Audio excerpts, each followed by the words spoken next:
So you're being detained, sir. Whoa. You can't do that. You can't do that. Now this here is Tyler Oliveira, YouTuber turned investigative journalist. We are informing people about current events, topics that the broader public needs to be aware of. I'm here to tell you today that this is all a big lie. We're going to court over this if you want. Well, he sat down in the chair again. No more standing up, no more super high energy. No, this video, I'm sat down because this is serious business. So there's a YouTuber that has been incredibly successful over the past year, and that's Tyler Oliveira. Now, Tyler is someone who went through a lot of transitions through YouTube content. I mean, a good example with myself, I did like MLG videos that had the shelf life of about 3 days. Then I moved on to doing like kind of funny moment stuff. We did good, boys. And then I moved on to basically copying Leafy is Here with his commentary videos. How's it going, everyone? Supreme Overlord of the Earth, Donald Trump here. And now I do the same thing, but on Facecam. And Tyler is also someone that has transitioned a lot through content. Originally, he used to do like kind of, I guess, prank videos. And then he tried to do what like Mr. Beast was doing or Ryan Trahan. I still remember this one video he was doing where he was trying to like escape prison with a spoon. And through Tyler's recent content, he's now been able to amass over 7 million subscribers. You probably have seen his videos before. If you haven't watched any, you've probably seen it in the recommended section. It's basically a picture of him and he'll have someone photoshopped. Well, photoshopping is putting it lightly. They look like a deep fake AI that was probably cooked up with Elon Musk's Grok application. Now, Tyler's old videos have some great classics. Like, for example, I actually sold Big Chungus to GameStop. Crying emoji. I mean, to be fair, it was 5 years ago. That's basically when Big Chungus was the height of popularity. And also on top of that as well, I mined a real diamond using only a toy Minecraft pickaxe. And yeah, you can argue that it's just typical Mr. Beastification content, but to be fair, I find the content itself pretty harmless. This older content is nowhere near on the production value. It's basically something anyone can film with a bit of post-narration to patch everything up. But the funny thing is about Tyler is he actually did appear in a Mr. Beast video 6 years ago, attempting the Impossible Maze $10,000 challenge. Is $7,000 enough? All this money's going towards Ligma research to save my mother, who's recently been diagnosed. What a brave soul. So. Could that have been the reason for Tyler's shift to, you know, more kind of Mr. Breast similar content?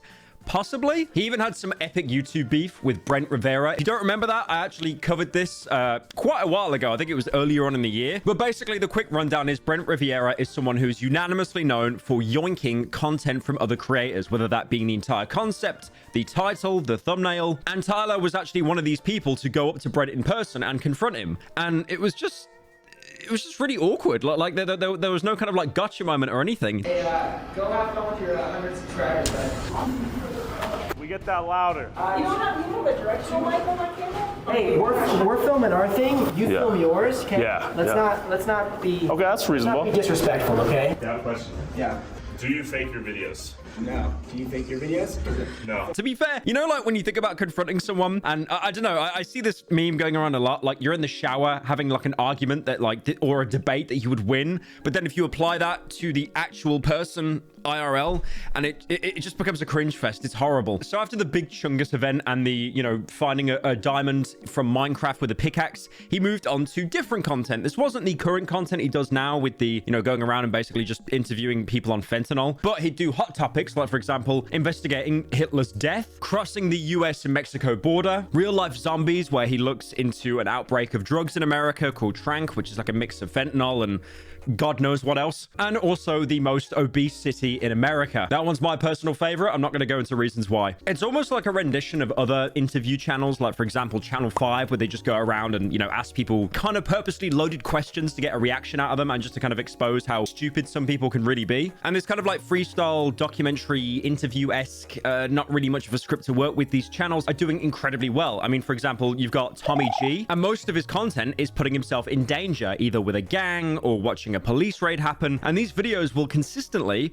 get well over 1 million views. I definitely think there's like a craving for it now, especially because after like COVID and stuff like that, most people have just spent a lot of their lives indoors and they're quite bored and they want to see something more interesting without putting themselves in any kind of real danger. So if anything, Tyler basically won the internet. I know that is the most Reddit thing imaginable to say out loud, but think about it. He tried to do Mr. Beast content originally and he couldn't because of how overly saturated that market is. I mean, honestly, unless you're Mr. Beast or Ryan Trahan, there's not really that many views excuse to pull out of that game. So he went down this interview route, and it was nowhere near as saturated because, you know, you kind of have to leave your house and do things as opposed to commentary channels that just sit behind their desks talking about stuff. Now, usually what happens on YouTube when you grow incredibly quickly, you're going to attract a lot of attention. That can be good, that could be viewers, that can be subscribers, but then also critics, which you kind of don't want because that hurts your brand and more importantly, hurts your wallet. And these videos against Tyler started to pop up occasionally. Like, for example, the channel Boy basically doing an entire video on Tyler saying YouTubers hate homeless people. Do you know who I hate, Alexa?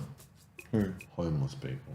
Same. They're lazy people who love to live in shit on the side of the road. But thankfully, there's a YouTuber out there who agrees with us. Yes. Sakuno? No, Tyler Oliveira. Because they believed that Tyler's content was pretty exploitative, going around just filming people for the sake of content. Not too dissimilar. It's not as direct as that, but it still is exploitative to some degree. We stumbled upon a tent with a bucket full of what looked to be human feces. The stench was so bad, we began to wonder if someone had died inside. The stench was so bad. Let me see that shit. More. Film more. Let me see the flies. You see flies here? And this is where we introduce the second protagonist in our story, Vince Vintage. So Vince decided to kind of investigate Tyler's content a little bit further because there have been a lot of allegations in the past, but he didn't want to just bring those up. He wanted to actually find something new, something more concrete. Now, Vince isn't someone I've talked to that much personally. I think we've had like a DM conversation or two on Twitter, but his content is really, really good. He'll basically do deep dive videos into crimes that happened, crypto theft. A lot of the stories he's covered have been covered in the past, like for example the Juicero scam, which was just this comedically terrible concept of like having a juice come through a pouch that was powered through an app. And even though I've heard that story 20 billion times from like 20 different YouTube channels before he covered it, when Vince did, there was enough of a new coat of paint and enough new details added to the story that it made me watch through all of it in its entirety. Now, the worst thing is about all of this for Tyler, this video that was planning to be made on him, it wasn't something that Vince was planning for months on end. It only started because of a Twitter spat that they had. And then he also goes on to say that he doesn't want to cancel Tyler, but rather just call him a liar for the kind of content that he makes for clicks, which Vince then follows up by playing a really ironic clip of Tyler basically begging to be canceled. Now, normally I don't make exposed videos, but after me and Tyler got into a little Twitter spat, it led me down a rabbit hole of his content that I thought was so twisted and sick that I thought the entire world should know about it. And I'm so surprised that all of this stuff I'm going to talk about has never been mentioned before online. So before we get going, Tyler, I am not trying to cancel you. I dream of people come for the cancellation. Bring it. Please cancel me. Now, is this a video I've been waiting for ages? Am I really happy to see the downfall of Tyler Oliveira? No, not really. I don't watch his content, I'll be honest. But to be fair, unless I'm streaming, I don't really watch YouTube that much anyway. The most that I do watch in the background are probably... Okay, this is going to sound really sad.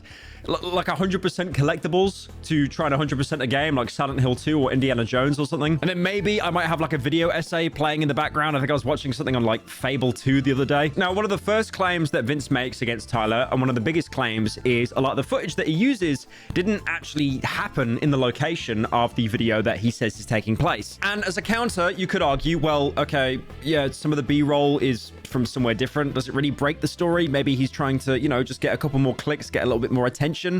Every YouTuber kind of clickbaits on this platform. They have to because it's so saturated. But then Vince will actually show that Tyler would use a news clip of a teen in trouble while referring to young kids walking around with guns in said area. But even though this clip was about Oakland, California, the clip itself had nothing to do with Oakland, but instead a story that comes out of Florida instead. So the used car salesman's riding around with Tyler, and all of a sudden he brings up how he's seen kids as young as 7 years old walking around with guns in Oakland.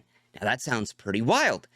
Tyler then shows this news clip on screen. A lot of the kids have guns now, so when I'm walking around, I'm not looking for some 25-year-old guy with a gun. I'm 15-year-olds out here. I'm looking for 7-year-olds with guns. So when the reporter brings up kids with guns in Oakland, Tyler intersplices a news clip of a teen in trouble that we're led to believe is from Oakland. Because frankly, Tyler doesn't see the kids with guns, so he's got to show news clips to prove that this is actually happening.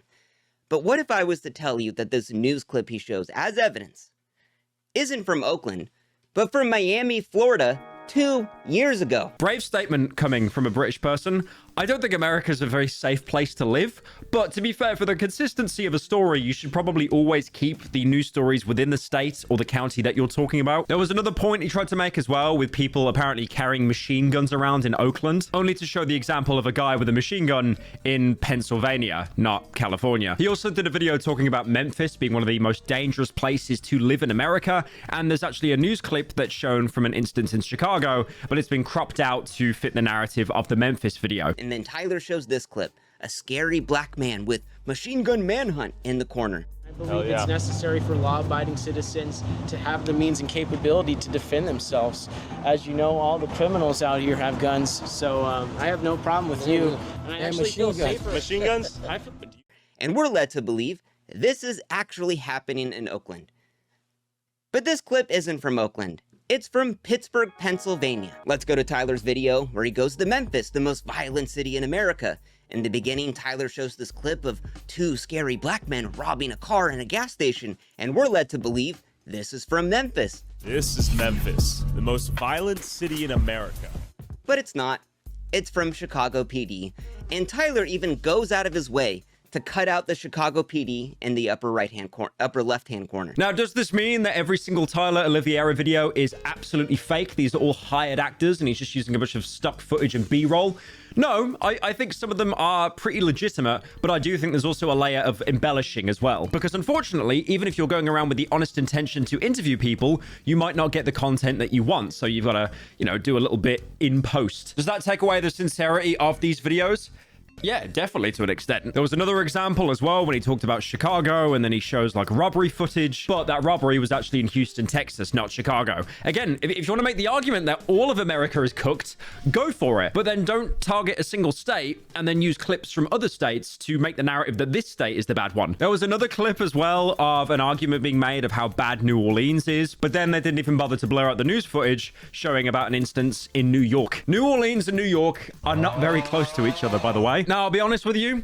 The only reason I'm making this video, I did have an ulterior motive. It wasn't to protect Vince. I'm not on his payroll, but Tyler made a video saying Sweden bad. Now, I don't know if you know the law with me and play Sweden, but I will not have any YouTuber on this platform talk bad about my country. I'm not actually Swedish, by the way. I'm basically the equivalent of like a weeaboo, but instead of being obsessed with Japan, I'm obsessed with Sweden. In that video, he titled it Inside the Country That Pays Immigrants $34,000 to Leave. And in this video that Tyler made, talking about how Sweden has basically collapsed, he shows a clip showing how bad the situation in Sweden is. But the clip isn't from Sweden. It originates from Malaysia, not Sweden. I wasn't going to say this, but I do like as well, when anyone wants to make Sweden look bad, they always use Rinkeby as an example. They always do that. Anyone that wants to shit on Sweden will always use that as an example and just not elaborate. There's another claim that Vince makes as well. We've obviously gone over the fact that B-roll is used that doesn't actually match up with the state or even sometimes the country that's being talked about.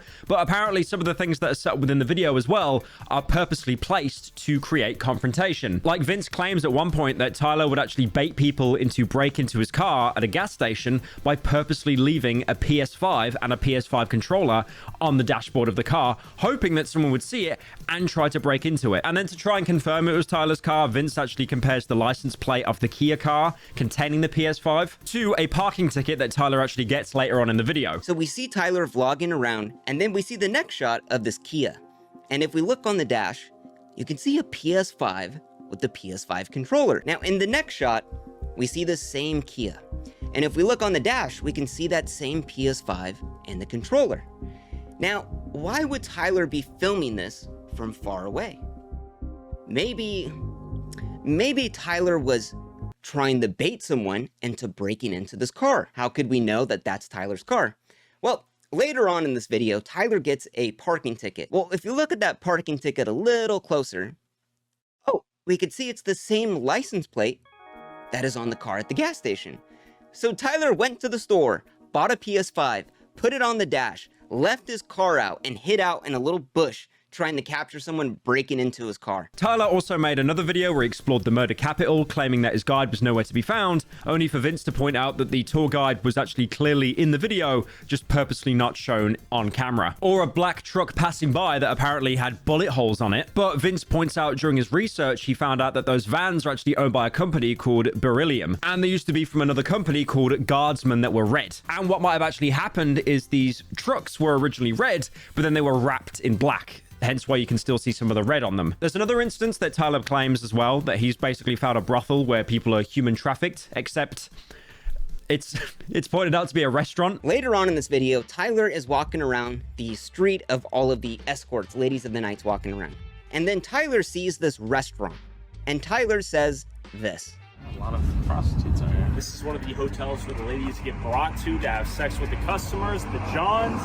It is called the Pirate Ship Seafood Restaurant. I guess that's just a front, or seafood restaurant by day, prostitute brothel hotel at night. A little bit inconspicuous at first glance, but in actuality, people are getting banged in there for $15 US. So Tyler just walking around, sees this restaurant and sees that the lights are on and assumes that, oh my God, that's where all the people are getting fucked in there, man. It's just fucking grimy. It's a brothel. It's the dirtiest place you've ever seen. Yeah, that's where it's happening at. Tyler, this is a Christian catering restaurant that does weddings. Now, I know there's going to be some people watching this video that are going to be defending Tyler, being like, well, Vince can't prove it. He just found a website. They could be lying. Yeah, they could be. But also, at the same time, what's the proof that Tyler has that this is a brothel? I understand the need for these videos, you know, exploring places that most people will probably never visit in their entire life. But again, it does kind of come across as poverty tourism just a little bit. And in that same video as well, Tyler claims to have paid off some robbers so they don't, you know, rob him and murder him. Out of nowhere, 2 armed muggers came over to rob me and my cameraman and barely spared us, only after recognizing Jamaica walk by as he yelled "Bumbleclat" in the distance. Even though Vince claims that Tyler is using a $3,000 Sony camera to record his videos. Now, I do have to admit, claims like this that Vince is making, it's basically just going to come to which guy do you believe? Do you believe Vince's rebuttal, or do you believe that Tyler is being completely 100% honest here and isn't trying to, you know, kind of fake any content to get more clicks, to make a better intro to get you to watch the video itself? The opening stuff, like with the B-roll and the newsreels, that was confirmed, like 100% confirmed. But stuff like this, it definitely is more open into interpretation, into speculation. There's another claim as well that Vince made, that Tyler claims that he got a responder that worked during 9/11. But in reality, the guy was actually just a construction worker who was a volunteer firefighter. Now, Tyler says he meets up with a first responder on 9/11, and we're led to believe, wow, this guy fought the fires on 9/11, but now he believes it was actually bombed, that it wasn't the planes. That guy sounds like he has a lot of credibility. But Tyler leaves out a couple little details. This guy isn't a firefighter. He's a construction worker who volunteered on 9/11. The guy literally says he wasn't there until 4 days after. And apparently that same guy as well runs an organization that was sued for claiming that 5 dancing Israelis bombed the World Trade Center. Now, I'm sure you remember that viral clip of Donald Trump saying, they're eating the dogs. They're eating the dogs. In Springfield, they're eating the dogs. And this is something that Tyler ran with in his content, talking about how there were Haitian people that were eating cats. And that was a pretty big conversation point. And one of the best defenses that people had for, you know, Haitians eating cats was this one clip of a woman, and she definitely was eating a cat. You can't argue that. But as Vince points out in his video, the woman isn't Haitian, she's African American, and she's eating a cat because she's having a complete psychotic breakdown. And there's another image as well of someone picking up roadkill. That was a goose that he was picking up and moving out of the road. There's also another video that Vince wanted to go into, a video that Tyler made called Why Everyone Must Legally Own a Gun. And he goes into an antique store. Okay, what's wrong with that? Apparently, it was later found out that it was a KKK memorabilia store. But Tyler fails to mention some other items this antique store sells. Minstrel show outfits, and a rack of KKK uniforms worn by ex-members. These are actual photos from inside the store. This isn't a antique store. This is a KKK memorabilia shop that Tyler passed off as a antique shop. Now, I'm not laughing at that. I'm laughing at Tyler's response because I just noticed on the Vince video, if you go down into the comments, section, Vince has pinned a comment from Tyler with Tyler just saying rent-free. Like, he brings up actual valid points, but then it's, Your Honor, I claim he's rent-free. drop the case. And then in another video where Tyler apparently interviews the most racist man in America, he ends up giving him a gift from that store. I lied. I did see the Pootie video, and I brought a gift. But in all honesty, we were headed to the KKK. I had no intention to meet you, and we saw her. Like, that's the guy from that one video. He's gonna blow your mind. You ready for this? Okay, so I know you like The Rock more than Pootie. Me or this white rock right here? The Rock. It serves a purpose. So I got an automatic assault rocks. There was also other bits that Vince pointed out, like, for example, Tyler, you know, trying to act like he's doing hard-hitting journalism, but then he'll go up to a pimp and just say, "Do you pull out?" But now I want to show you the hard-hitting questions that Tyler asks when he's talking to a pimp, a literal human trafficker. Do you pull out? Well, you know one thing about it, man. Hey, man, rubbers is not for suckers. Do you pull out? That's it, ladies and gentlemen. That's the hard-hitting journalism that's needed in the world. And as well, a lot of these videos, you watch through them and you realize the stuff that's claimed in the title and the thumbnail aren't really that accurate at all. Like, for example, when he went to Sweden, he actually said that it was quite peaceful when he visited there. Does Sweden have its problems? Yeah, 100%. Any country does. But it's really obvious that this kind of like YouTubeification, Mr. Beastification, whatever ification buzzword you want to use, it's just making content now that isn't honest at all. So after the drama fallout and after Vince dropped his video, Tyler, apart from commenting rent-free, made a tweet quoting him saying, "Merry Christmas, bro. Go spend time with your wife." He's fully committed to the bit. Like, he doesn't actually care about sitting down and making a genuine response. It's like, yeah, no, cuck, rent-free. But then after that, he did eventually kneel and talked more about like the B-rolls, because Vince pretty much did have him dead to rights there, using footage from like different areas that weren't even accurate. And he basically just blamed his editor. Obviously, only really talking about one of the few accusations isn't really the best way to go about it. So Vince instantly jumped back on him saying, are you gonna blame your editors as well for what you baited someone with a PS5 to break into your car? Vince also got another ratio on Tyler as well, because Tyler did a video talking about George Floyd, and then Vince basically just quoted it with, "Here's a video to get you started. Exposing Tyler Oliveira, YouTube's most hated creator." And remember that tweet Vince made about the PS5, like saying, why would you bait someone with that? Tyler said, "This is the equivalent of blaming a woman for getting raped after she wore a dress that was too short outside. You imply a criminal just can't help themselves and has to break into the car the moment they see someone else's property." So yeah, it is just a really bizarre back and forth at the minute. I think some of the claims that Vince made were definitely 100% solid, and Tyler basically had to kneel on them, but not all of them. But yeah, I'm really not sure what's going to happen next with this, because these two really just do not seem to like each other.